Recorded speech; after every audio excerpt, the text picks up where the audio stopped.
talking about now. And I know we've only got a half hour, so it really limits how much conversation we can have, I think, today about it, but at least we'll get it started and have maybe a clearer idea of what we're talking about. So welcome, Nora. Thank you. Hello, everyone. Thank you for having me in today. I'm Honora Horton, and I'm the Executive Director of Hunger Free Vermont. And I want to start by just saying that I will not be able to answer all the questions that I bet you were going to ask me today, because I am not with a state agency, and there's no one in the room today representing the Agency of Education or the Agency of Human Services Department for Children and Families. And both of those agencies are involved in the implementation of summer EBT, and they are the only ones who can answer, I'm going to guess, some of the questions that you have. And that having been said, I will do my best for you today. We're going to hope to have others, perhaps from those two agencies, in tomorrow or. So,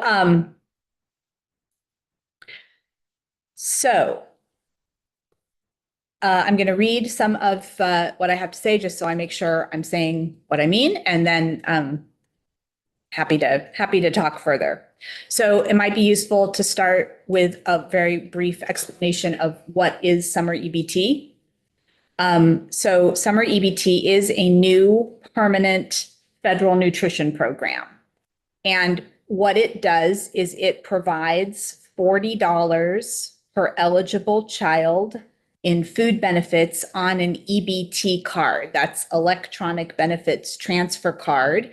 That card is, it's a similar card to the card that people have if they have 3 Squares Vermont benefits. And there are other kinds of benefits that are also loaded onto those cards.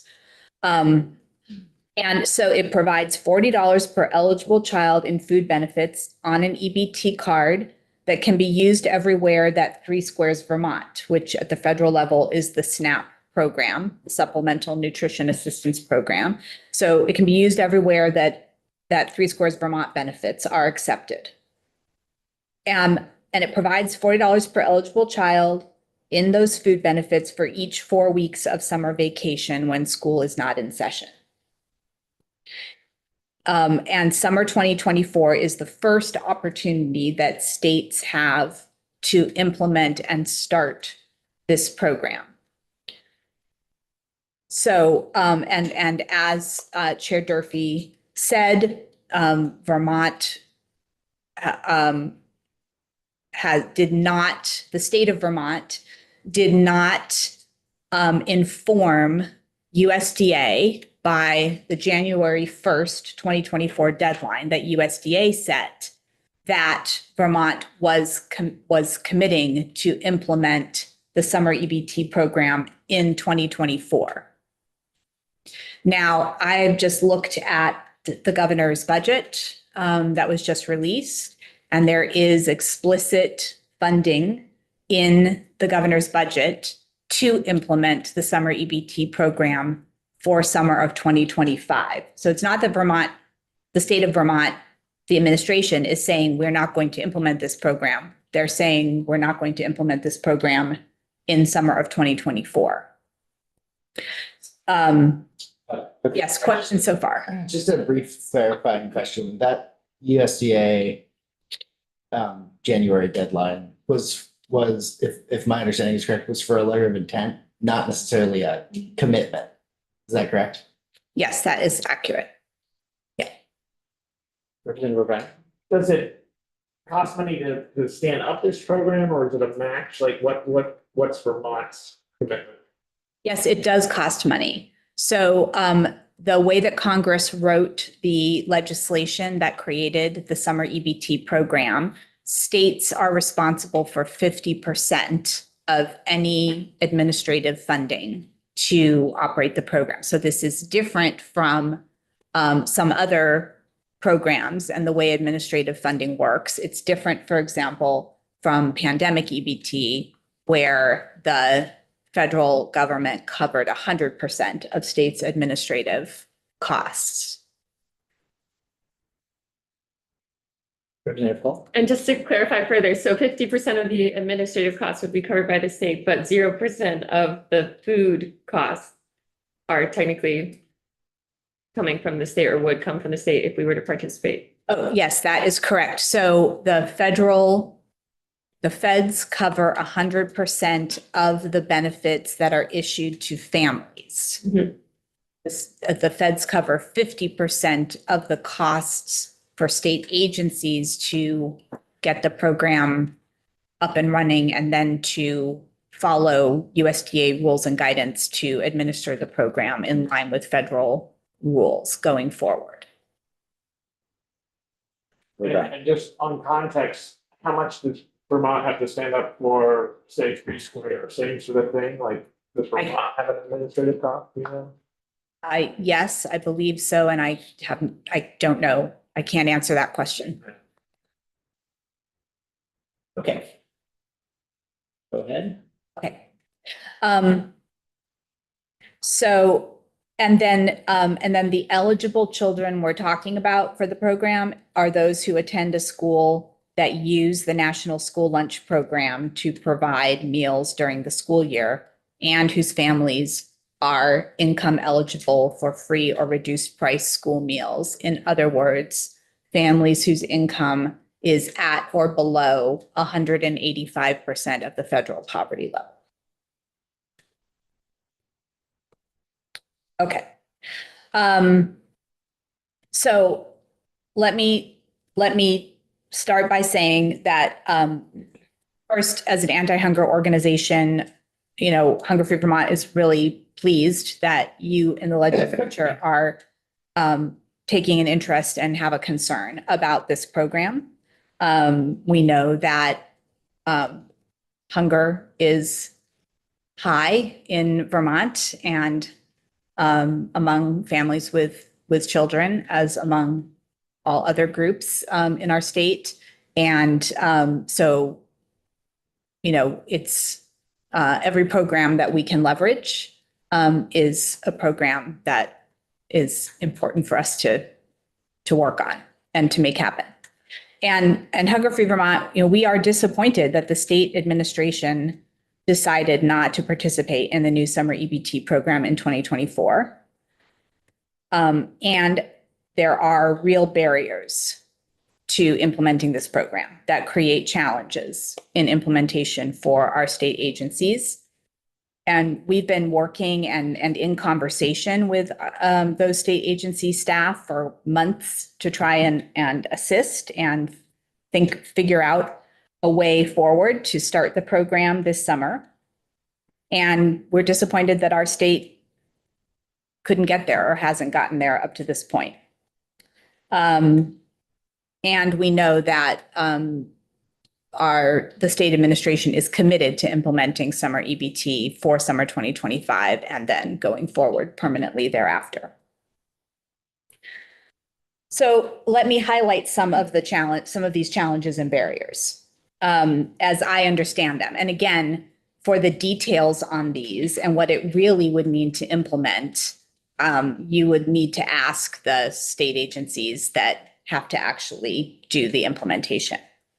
But one challenge is that USDA took a very long time. So from when Congress passed the law creating the summer EBT program, then USDA writes the guidance and all the rules and all the instructions for states.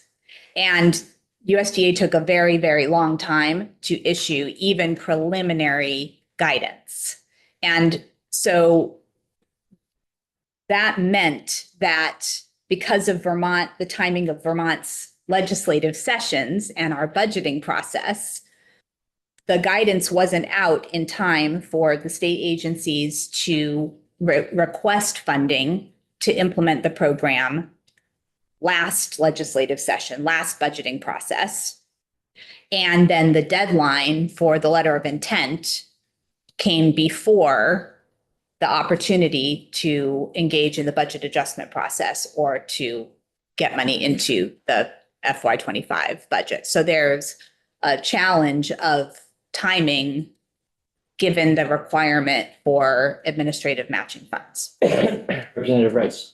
From your perspective, would it have been possible for the state to sign the letter of intent with the thought being that they would engage through the BAA to attempt to secure the funds for that 50%? And then if they were unsuccessful, not to be committed to implementing the program in 2024, just through that letter of intent. So I think that like legally would have been an option. Yes. Representative Paul? And it's also my understanding that some states, maybe one state did do that. They signed and confirmed a letter of intent and then they rescinded that agreement because they weren't ready infrastructure wise. Yes, so I think that there are states that proceeded in that way. They did sign the letter of intent, and Hunger Free Vermont is part of a national summer EBT kind of working group of, anti-hunger advocacy organizations in different states that have been meeting about this, because the program is really quite difficult to implement, unfortunately, the way that USDA has written the guidance. And there are a number of states, as we understand it, that did sign letters of intent that are now expressing a lot of concern about whether they're actually going to be able to implement in summer 2024. So this is a national issue. The struggles with implementing summer EBT is kind of a national problem.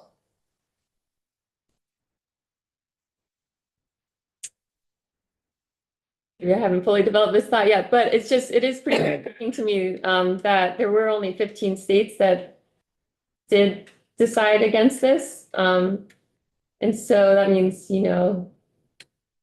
just under 40 are able to do this or are committing to it at least partially so far, and we'll see how the follow through happens. But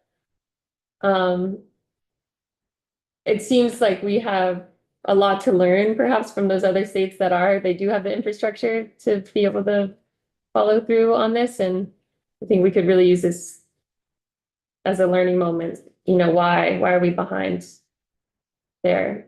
So I think that's just a question to keep in the back of our minds. Yeah, I appreciate that, because I think that, I don't, yes, the timing issue and the question of administrative funding, that was certainly a challenge and a barrier for Vermont.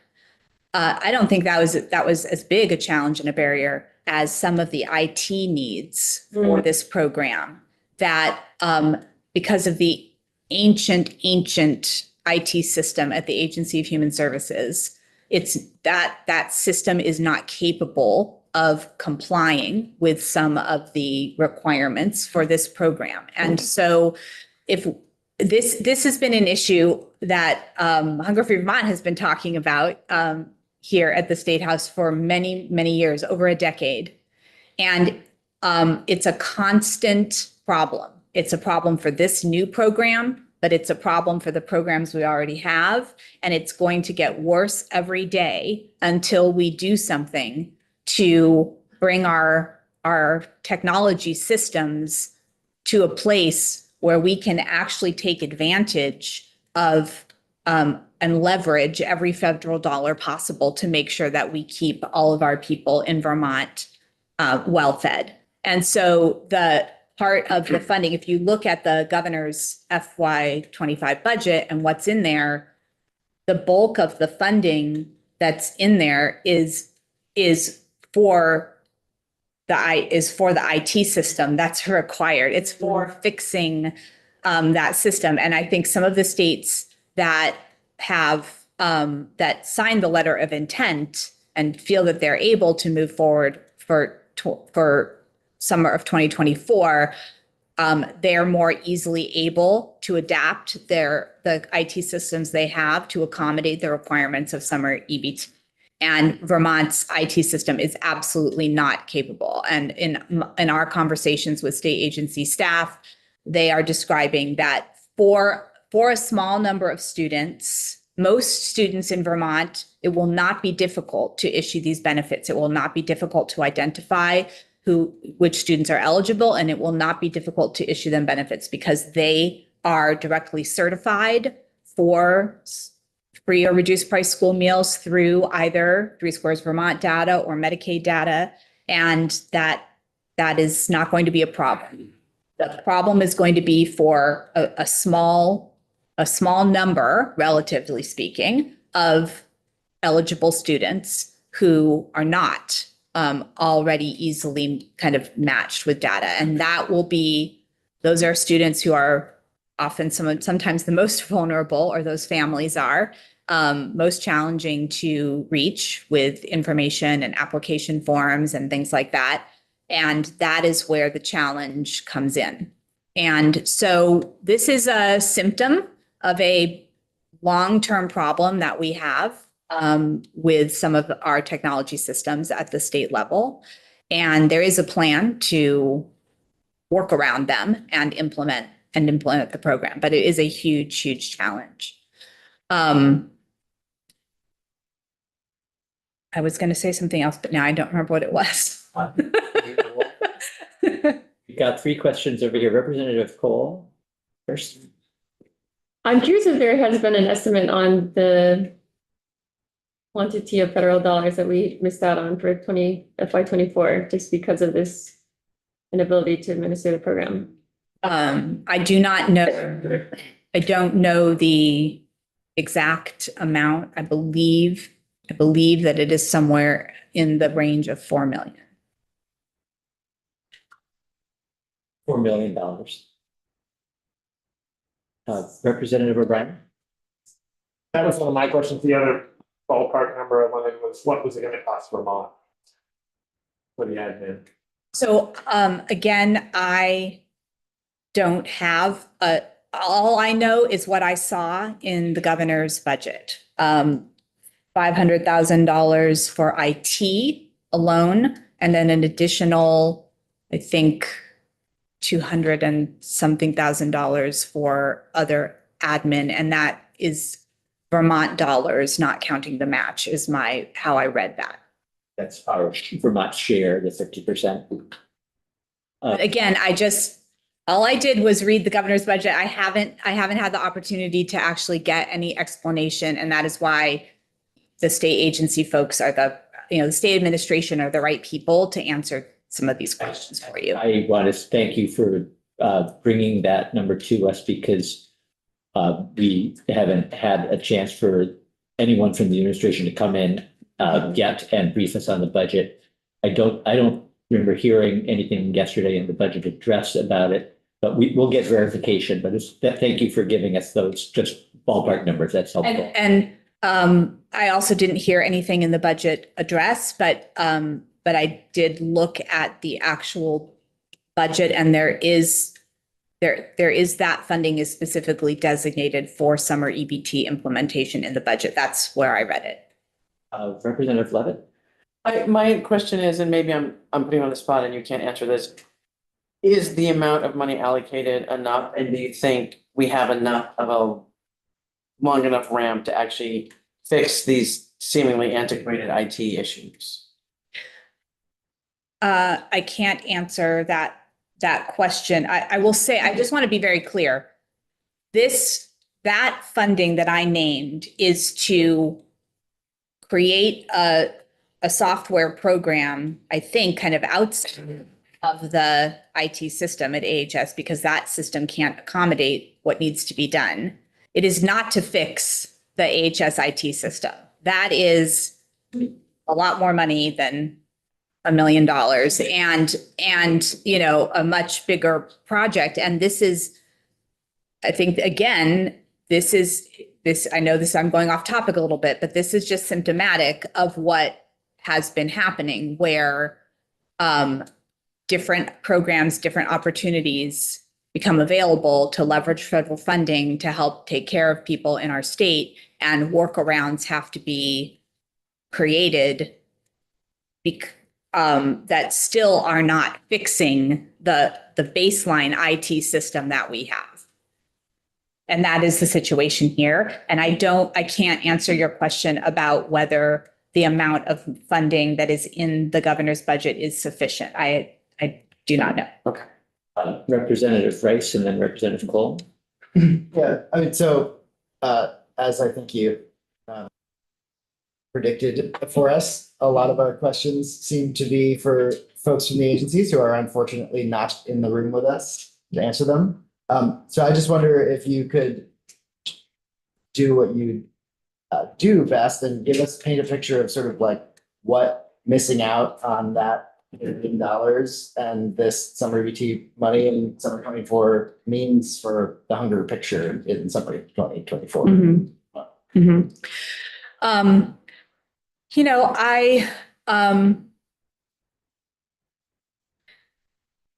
we know that there are a lot of families who are struggling in Vermont right now.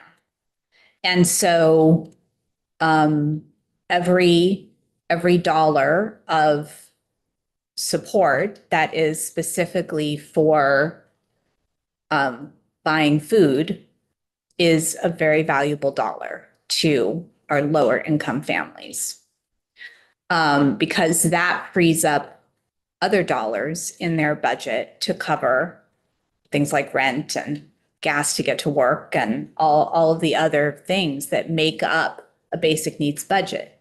And what we know about food security is that you can't create food security. A family can't create food security for itself if all of their basic needs are not getting met at the same time. Because if all the basic needs are not getting met, the one flexible place you can pull funds from to handle an electric bill or to put gas in your car is your food budget. And so it matters. It's important. At the same time, I want to make sure that this committee and we're all clear that this is a new program and it's not the summer meals program. And the summer meals program has existed in Vermont and nationally for many years. And it brings many more millions of dollars worth of food and meals to Vermont children every summer than this summer EBT program will. And that program is set to grow this summer. That is thanks to Act 64, the way that Act 64, the Permanent Universal School Meals Program in Vermont, was written.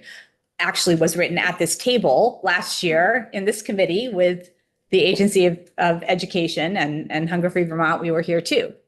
And so that combined with the implementation by the Agency of Education of direct certification for school meals through Medicaid data this year, and some changes to the Universal School Meals programs by USDA. So all those things combined has actually expanded the number of towns in Vermont who are eligible to operate this universal free summer meals program quite significantly. We estimate that at least 80 towns in Vermont are going to be newly eligible for the first time to operate summer and after school meal programs. And that's really exciting because, after school funding is dramatically expanding right now. And it's going to be an opportunity to reach many, many more children of all ages with up to 2 meals a day, every day of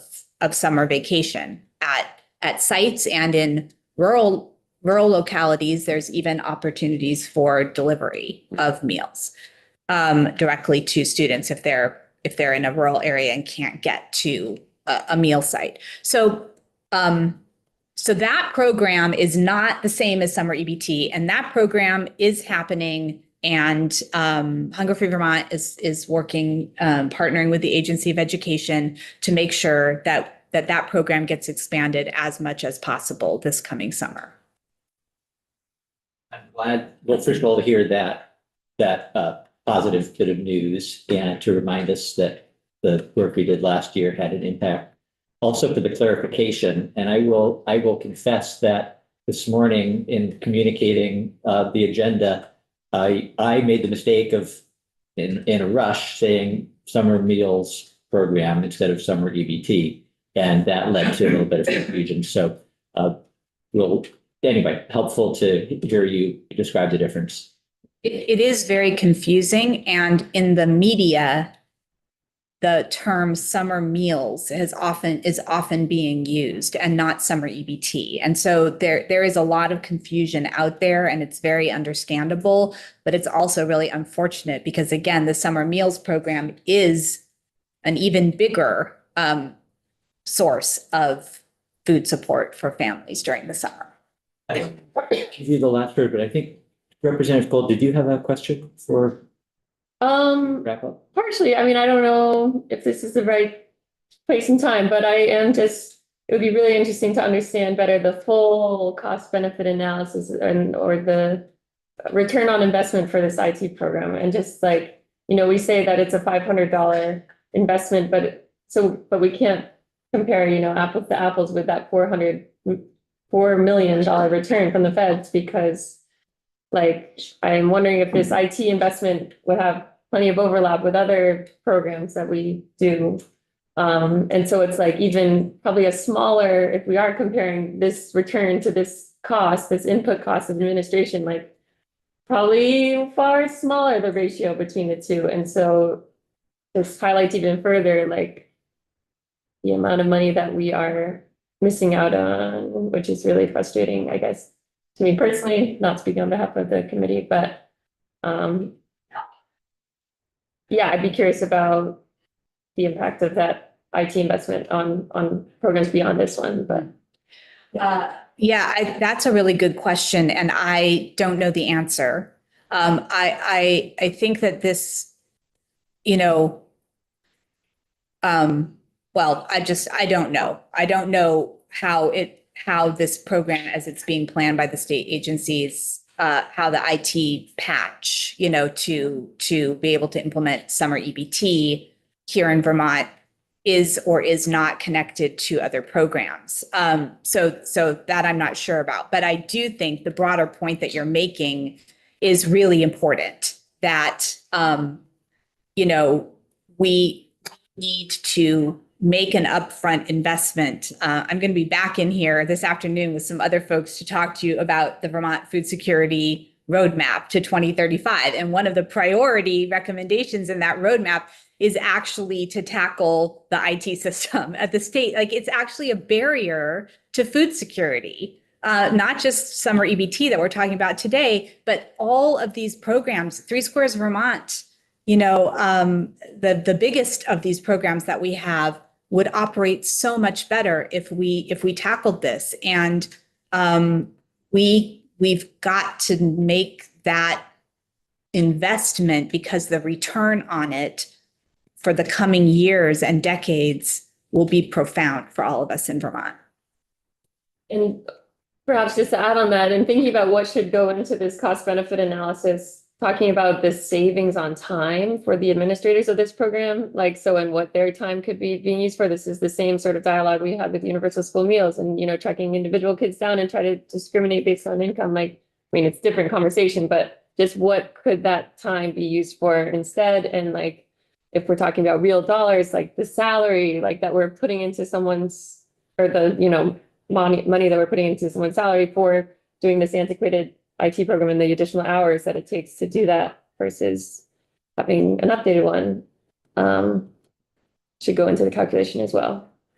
I couldn't agree more. And this would be, well,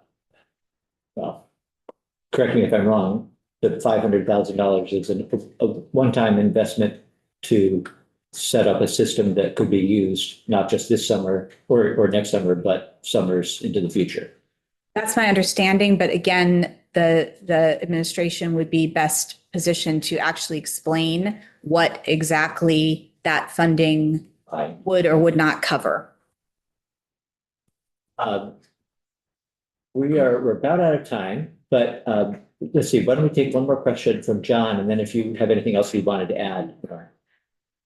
So you could answer this maybe this afternoon, but I just wanted to, can you describe to us, here's an eligible family, they have the Three Squares Vermont, and then how does EBT work with that? Because they end up with two different cards that get, cards every month, and I just. So again, I may be not saying something accurate at this moment. My understanding is that if the way that pandemic EBT worked, my understanding is that if a family already had an EBT card because they were enrolled in Three Squares Vermont or another program that uses an EBT card to distribute benefits, then summer EBT benefits could be loaded onto that same card. And if a family did not have an EBT card for any other purpose, then they would be issued an EBT card that was specific to the summer EBT benefits. That is my understanding, but I may be inaccurate about that. Can I just want to say one other thing, and that is that the state agencies and Hunger Free Vermont have been in conversation with our congressional delegation about the challenges, many of which we think are unnecessary, that USDA wrote into their guidance on this program. And we have made requests of USDA to offer some flexibilities to states that would make it possible for Vermont to implement summer EBT in 2024, like permitting a partial implementation, permitting the state to issue benefits to all students where they already had that eligibility verification on file for them, for example, which would be the majority of eligible students in Vermont, or allowing states to issue a letter of intent to participate in March of 2024 so that some of the budgeting process could go forward here in the State House. So we are still engaged in those efforts, and our state administration is still engaged in those efforts. So far, USDA has declined those requests for those flexibilities. So I wanted to just include that piece as well, that we have been working on this issue for months. And with staff from the state agencies have also been doing that. Great. Well, thank you. And I'm glad we were able to make the time this morning to hear from you, and but partly because there was some confusion, as I alluded to earlier, we weren't able to have others in who will be able to answer some of the questions that you weren't in a position to answer. Just to make sure I heard earlier, you said the benefit was $40 a week. How many weeks? Not a week, $40 a month. A month. for 4 weeks. For how many months then? Well, however many months there is summer break. Okay. So I mean, that I think is variable Okay. state to state. Okay. All right. Okay. All right. Thank you.